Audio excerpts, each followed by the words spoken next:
Hello, it is Dr. Jason Munsell. This is Jason, and I have a problem. I am addicted to making recorded lectures, and I need help. It is about 2:40 p.m. On Tuesday, July 15th. Finnegan is very excited to listen to what I have to say here. This likely will be a thunderous recorded lecture since it's so stormy out, but my garden is actually really liking the rain. My wife always gets mad at me because I spend a fortune on watering my garden. Finn is wanting to play behind me, so if you hear a random squeaking, that's not me, that's my dog. He's like, hey, I want to play. Okay, I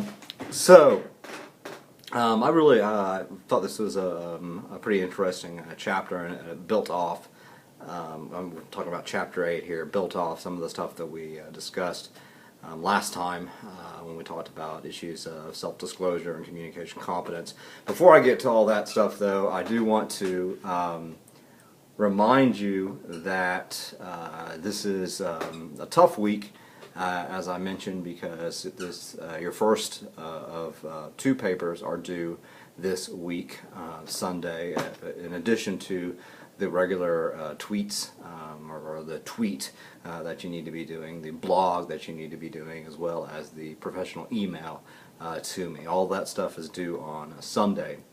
And so if you have not thought about your topic for your first paper, you need to do so ASAP. And if you have forgotten the nature of that assignment, you might want to go back and look at the syllabus, and also you might want to go back and look at my initial lecture going over the syllabus when I talked about the assignments. And I also, as I mentioned I think last time, I do have the grading matrix on KC now, so you can see exactly what I'm looking for. But in a nutshell, basically, for some reason I'm really love that term this summer. In a nutshell, you are looking for a website that, and it doesn't have to be a perfect website.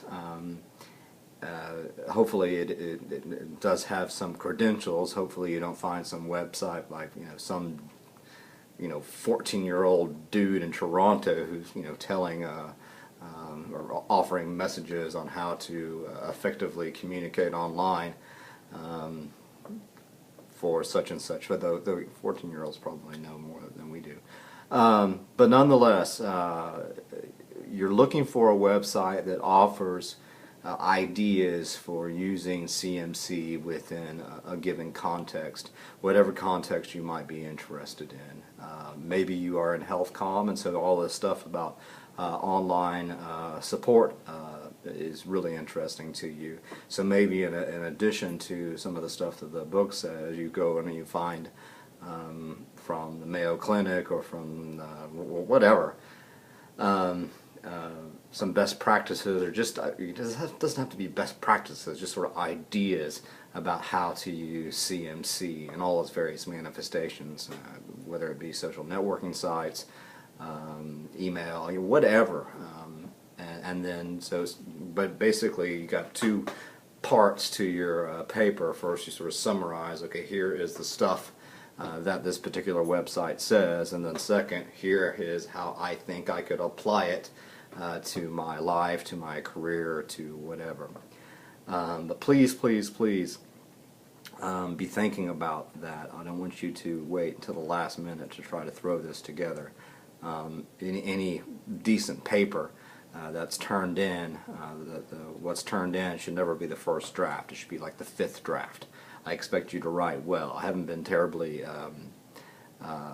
strict when it comes to your emails, and of course doing the tweets and doing the blogs, so long as you do them, you're fine. But I will scrutinize the papers, so make sure that they are well written. And again, I'm happy to look at rough drafts if I have the time, which I probably should. Though I don't know if I told you this. It might be in the syllabus, but I'm also the editor of the Carolinas Communication Annual, and I just got tons of reviews in.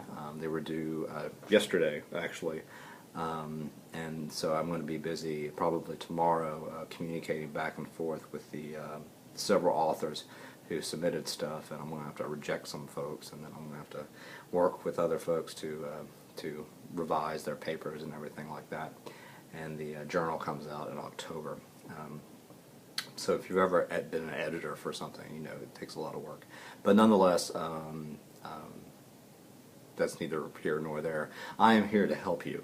I'm always here for you. And remember, I'm still doing these virtual office hours every evening, Monday, Tuesday, Wednesday, and Thursday from 8 to 9.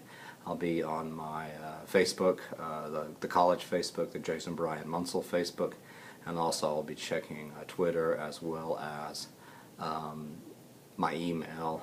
Blogs aren't really meant for that type of thing, but I did chat with a few folks last night. But just know that I'm here for you if you need me, or if you want to send me an idea of a website that you might be looking at and you want to bounce that off me. That's certainly cool. Whatever I can do to help. Okay, so let me get through this. The second slide here, and again, this is all personal relationships and computer-mediated support groups, yet another abbreviation. And this is by Kevin B. Wright and Alam Mutaseb.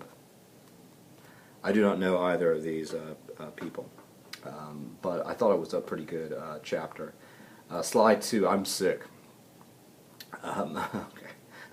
Basically, the intro to this chapter is just showcasing that a lot of people are turning to the web, to online avenues to deal with a lot of their health concerns. And by the way, this chapter does seem to deal with health concerns, though there are a lot of other types of support groups out there that are really quite interesting. For instance, I've had a couple of students who looked at issues in some of their research projects, and I teach the capstone undergrad, all this is undergrad, but the day research class. You all, for those of you in the cohorts, or the health comm major, the leadership and professional communication major, won't have to do the same sort of capstone experience. But for our day college, they have to basically write their senior thesis, which is their own original research project that they did. That I then asked them to submit to a conference. And by the way, we have won the top paper at the Southern States Communication Association conference twice over the last 6 years, because we rock. But basically, so what I was going to say is there's a lot of interest in, obviously, in issues of gender and race and social norms of beauty and everything like that. And I've had several students look at sort of the for African American women in particular, the natural hair movement, and which has been going on for a long, long time, and it seems to be becoming more and more popular. And the blogs that are out there and the websites that are out there. I mean, there are support sites for women, African American women, who want to go natural, and which is cool. So there's a lot of other types of support out there, in other words, and support groups that aren't just about health issues, though this chapter tends to focus on health issues, or tends to focus on the research that has been done on people who seek support in more sort of health-related situations, rather than cultural or political or whatnot. But we'll get to some of that stuff, I think, in a few other chapters. But basically, a lot of folks are doing it. Even 2002, how many years ago? 12 years ago? Yeah, 12 years ago. That's 90 million Americans were seeking some sort of support, and 1 in 4 were looking for information about various diseases. I thought that was pretty interesting, and we just 12 years down the road now, in 2014, I think there's got to be a whole lot more. Also, one of the things they say is sort of an introduction is that computer-mediated support groups sort of provide something that's unique, a unique portal, they call it, for developing sort of new supportive relationships, new supportive strategies that can augment or help out or completely replace traditional face-to-face support groups.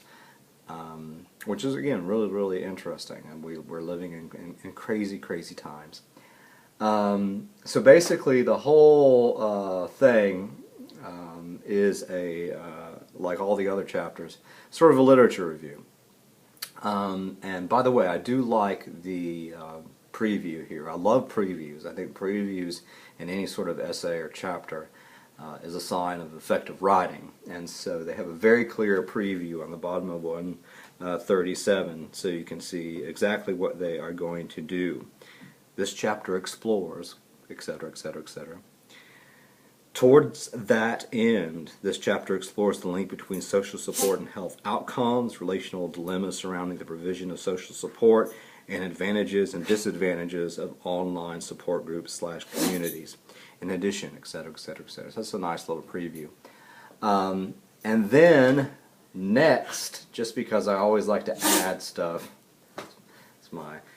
it does mean when dogs sneeze that they're happy, right? So he's look at this guy. He's like, ah. He wants me to scratch him. He needs support. He needs some belly support. But just in case you did not know, and I think I've defined literature reviews previously, but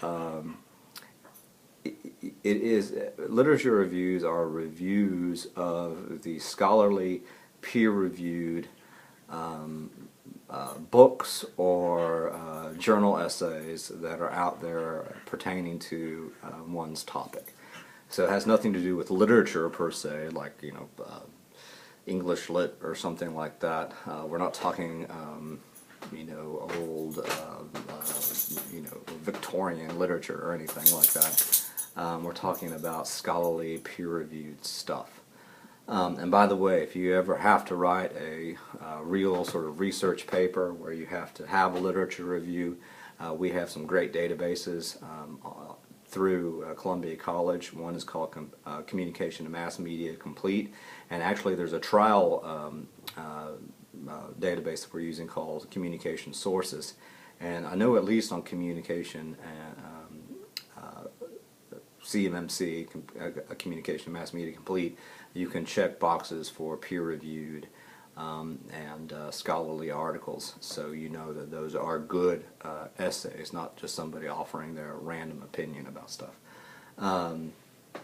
And so it's important that you understand that that's sort of the nature of this book. What they're trying to do is sort of find the research that's been out there and then offer it to us as readers of this stuff. But just a little addition there in case you forgot or didn't know what a review of literature was, since they actually label review of literature there on page 138.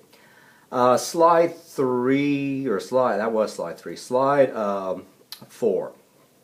So, another abbreviation, as I said. What is CMSS? Or that is, what is it? I can't even remember. No. It is Computer-Mediated Social Support. Computer-Mediated Social Support. CMSS. And one of the things that it talks about in our textbook that can be both asynchronous, which means it's not back and forth. So I can offer something online, and then 2 days later somebody can respond. But also it can be synchronous, that is back and forth, like a live chat or something like that.